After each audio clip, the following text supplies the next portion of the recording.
Hey everyone, my name is Mark, and I'm a pianist with perfect pitch, and I love diving into the emotions of music. Today we're going to be checking out the main theme from Monster Hunter Wilds.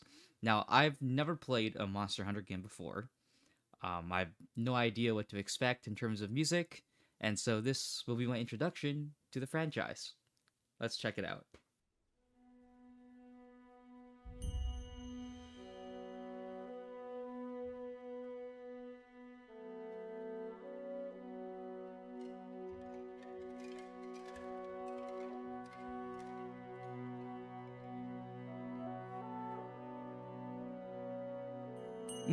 Yeah. I like how this beginning gives us this sense of space, right? It's very slow, and there's only two bassoons essentially that are playing, and the first bassoon is just holding out this B, and the second bassoon is building this little melody around it.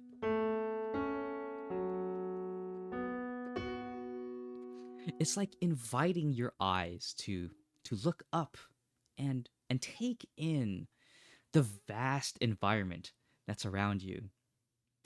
And it's like the break of dawn where everything is very calm, right? All of the creatures, they're all asleep and just beginning to wake up and move about. And you can kind of hear that in the little things from the triangle and the little bamboo percussion that's like rustling in the wind almost. All the creatures are just beginning to start moving, and the world is just beginning to become alive. It's like setting the stage for the beginning of your adventure. On a more funnier note, it actually kind of reminds me of when an orchestra first enters the stage. They don't immediately start playing the piece, and instead they actually tune on stage, and it's usually an oboe, which is a very earthy textured double reed woodwind instrument, and the oboe plays A and just holds out A. And here, with the beginning of this piece, it's a bassoon, which is kind of like the only other double reed, earthy textured woodwind instrument that's besides English horn. And it's playing B. And it's just holding out B, kind of just like how an oboe holds out A. And the other oboe, or the other bassoon, it's just like building a melody around B. And so it kind of sounds like tuning. So this bamboo percussion kind of has like a Japanese vibe of like small bamboo plaques that are just like hanging and rustling in the wind, like clinking and clanking against each other.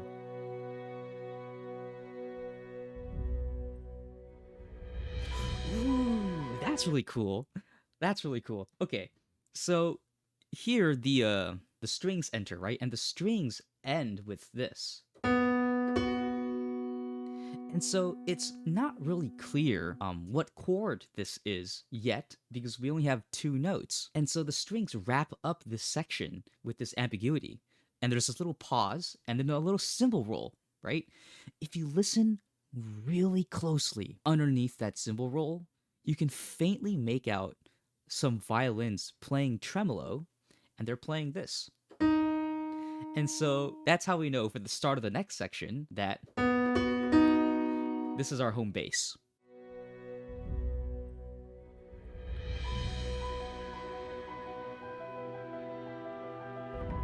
Ooh. Ooh, yeah, yeah. Yeah, this piano has this kind of like three note pattern, and because of that, it's the middle part is mismatched with the beat because it only lines up every two beats. And so that creates this sense of movement and forward momentum. But what's even cooler is that harmonically, we're also getting this feeling of movement, right? Because we just established is our home base. And so we're doing this. That is not normal chord movement. And so it's like you're completely lost and you need to go back home. And so it returns back home.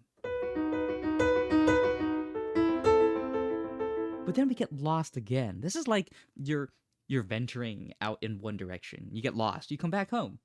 And so you pick a different direction and you venture out in that direction. but then you also get lost and you come back home.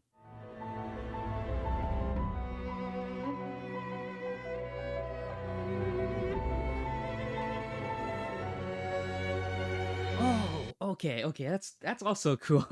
So the piano kind of starts out as the melody, right? But then let me hear that again. I think it's a cello? Yeah, okay. And then the cello enters. And the cello is doing this ascending line. And usually in music, ascending lines are like a key part of building up to something, right? And so you have this ascending line coupled with the kind of undulating rhythm that's provided by the piano to build up to something. And to speak more about the cello is a very warm timbre instrument, right? And when you combine that with the bassoon from earlier, you get this kind of almost musical textural storytelling where the kind of earthy texture of the bassoon suggests like maybe the terrain or the environment isn't smooth, it's not flat, it's rugged, like with like bits and bobs of like little sharp rocks just littered all over the floor, little bits of branches and tree stumps, right? And here with the choice of cello, bigger string instruments such as viola, cello, and upright bass, because they're bigger, they're more resonant, and they're more warm sounding than a violin. And so this suggests that the terrain is, not necessarily naive, right? It's not new. The grass is no longer green, right? The flowers are no longer fresh sprouts, but rather the terrain has been lived through. It's been battered. And that would probably fit because there are monsters thriving all over the world, and it's the wilds, and so the grass may not be in the best, most healthy shape, right? And so you get these kinds of like warmer colors too, kind of like the colors of fall, like the mahoganies and the yellows and oranges of grass rather than green grass.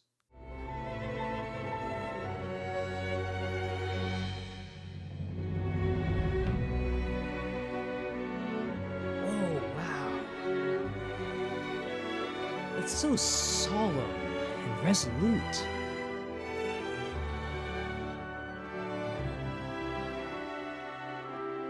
Ooh. Okay, this is the main melody, the main motif.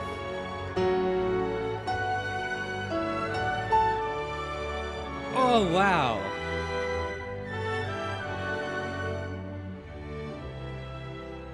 Okay, that's really nice. That's really nice. Let's go back. Let's go back. Hold on. Pause. Timpani. Straight into solemn strings. Ah, it's like a reflection of the state of the world, where monsters thrive everywhere.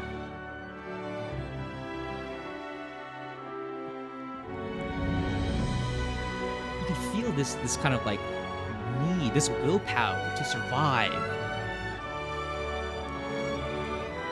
Like despite the harsh conditions, the harsh reality of the world.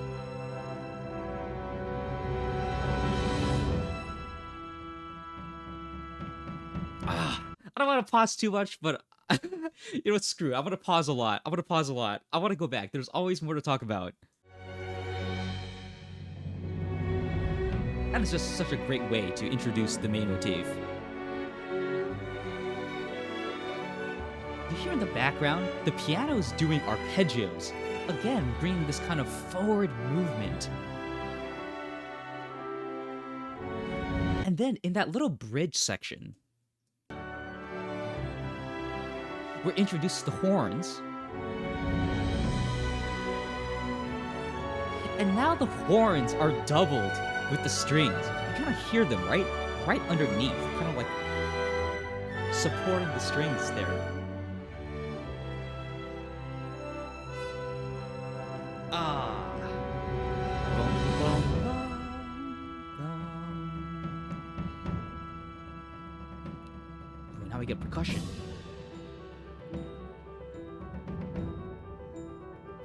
This is like maybe a little bit of danger.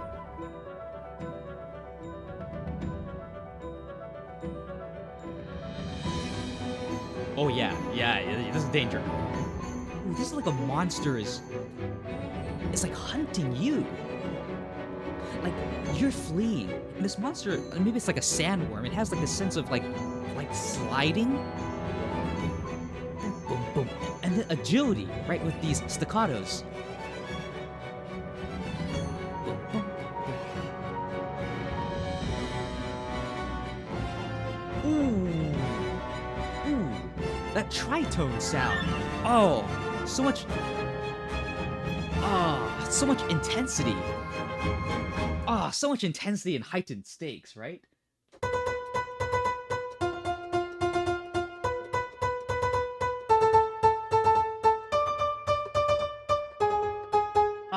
It's like this is like the height of danger, right? You're completely embroiled in the heat of battle with this monster. Like it's probably finally caught up to you as it was chasing you from earlier, right? It feels like you're between a rock and a hard place, and you either have to defeat it or you need to bust ass and get out.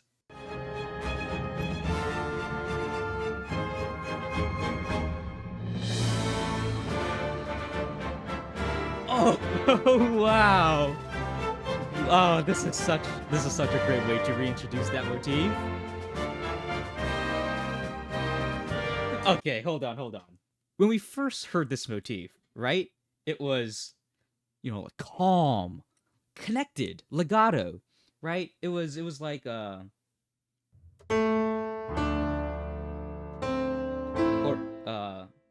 actually it's wrong key.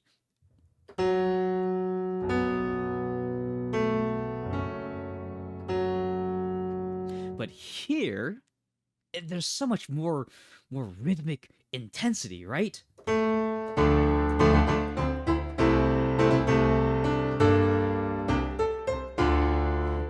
It's like dum bum ba ba bum bum bum bum ba ba bum bum bum.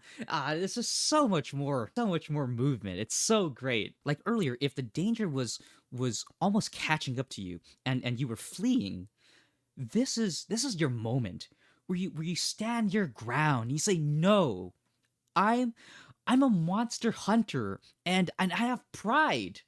I take pride in what I do, and I'm going to protect everyone. And so you stand your ground and you fight.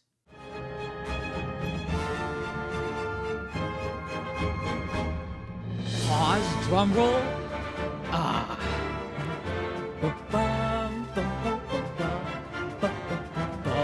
It's so heroic.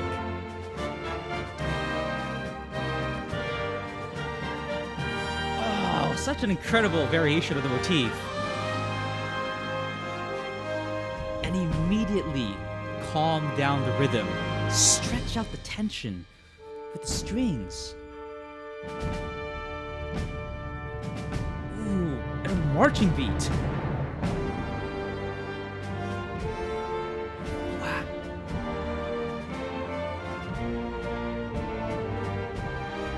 So slow and grandiose, so resolute. Oh, the brass is, it's so like in your face and bold.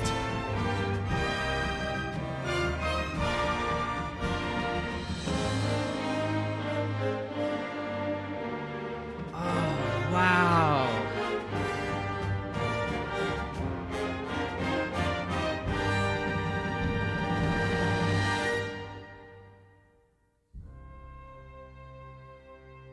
Oh, wow.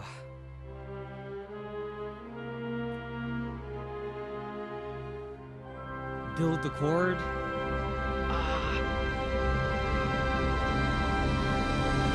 Timpani roll. Wow. Wow. This is not what I was expecting from Monster Hunter.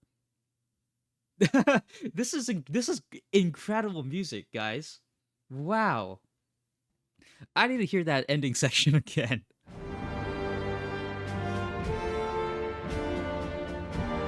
This is like you're coming back home after a successful campaign, a successful hunt, right? It's like, I'm still here. I'm still strong. You can feel all of the struggle that you just went through.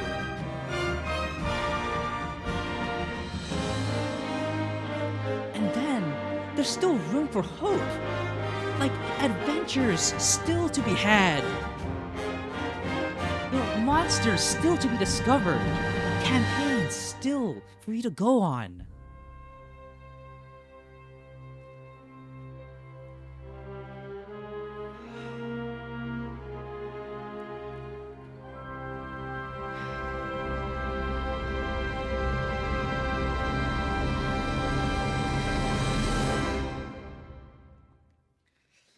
You know what I love about this main motif?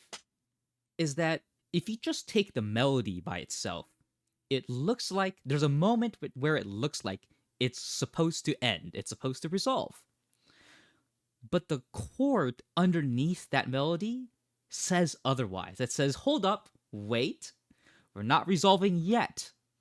And then later on in the melody, the same note returns with the correct chord that actually resolves it. This is what I mean. So at the end of the melody section, at the end of the main motif section, it's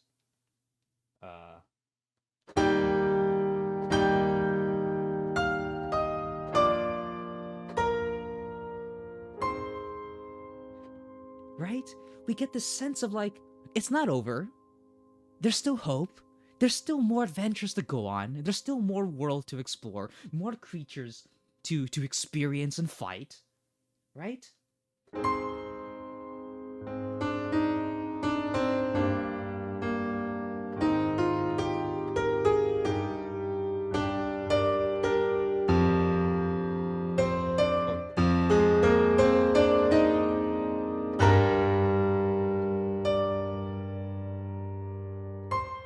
And then we turn back to that C.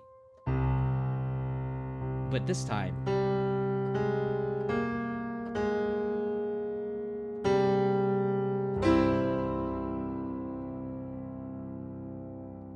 and every instance of the motif that's played has this. It's just that at the very end here, it's kind of like an extended version. But let me see if I can play the original motif. Okay, so in the first iteration, it's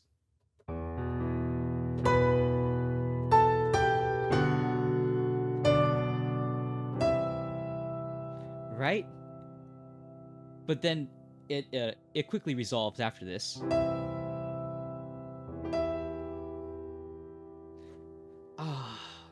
Even though it quickly resolves in the next chord, it's still held out for significantly longer than all the other notes. It gives you a moment of respite from all the intensity and the resoluteness, the stoicness, the kind of determination and like grunt of the motif.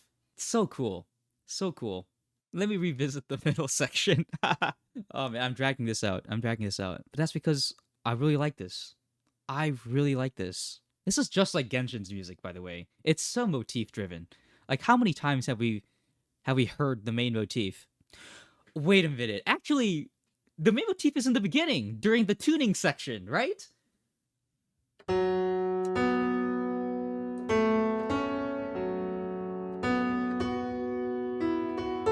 Oh my god, that's actually so cool. I didn't even realize that until now.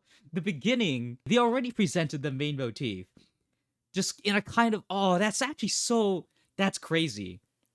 The same motif plays like 4 different times, and each time it means something different. Dude, what? Okay. All right, let's go back to the middle section. Do you hear that horn in the background?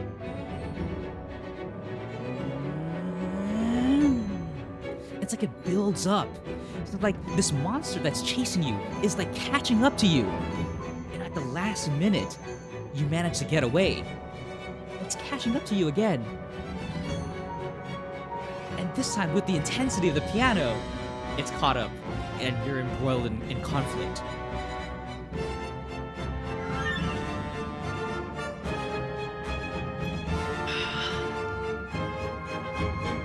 Does anybody else get this feeling of like, you know that one boss from Grand Blue Fantasy Relink? The wind boss? I think it was like Fury Cane or something. There's this feeling of like green or purple lightning thunderstorm. You know, like the typical epic, super epic JRPG like boss arena? Like, with like clouds and swirling and like windstorm. That's kind of what this reminds me of. It's like a super tense like environment. Like the environment is also out to get you, and it just provides the perfect backdrop to the kind of stakes, heightened stakes and intensity of probably like the most skillful, intelligent, dangerous monster that you're fighting. So cool. Pause, drumroll, enter is such a tried and true strategy to reintroduce a motif.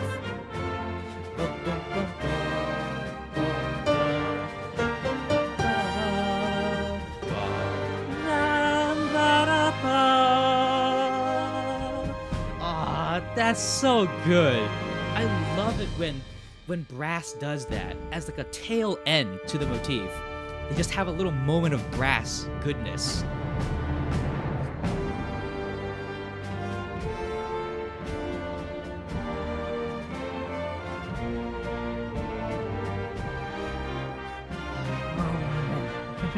Oh, it's so good, man. Bum, bum, bum, bum, bum, bum, bum, bum, bum.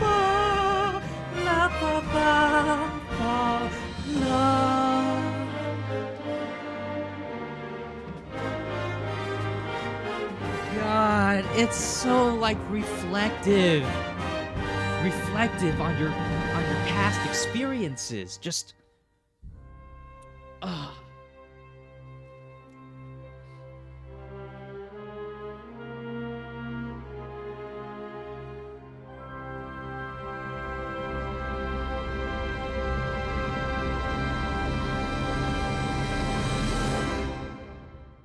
I really want to play this game. I would hold on.